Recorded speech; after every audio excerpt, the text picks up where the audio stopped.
Hello guys, welcome back. In this video I'll show you how to connect your Sony WH-1000XM5 headphones to your MacBook. First, make sure no other device is connected to the headphones.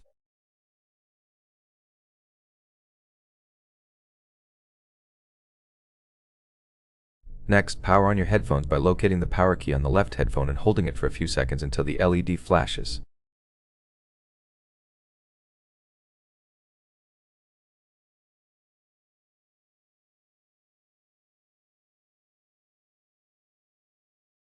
Then open Bluetooth settings on your MacBook and go to Bluetooth preferences.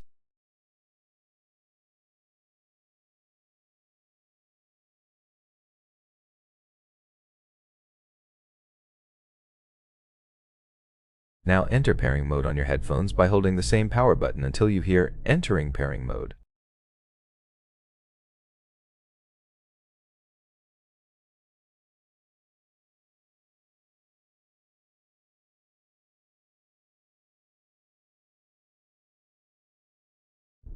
You'll see the device appear. Click Connect. That way you'll be connected to your headphones. That's it for this video. Hope you liked it. Please consider subscribing, leaving a like and a comment below.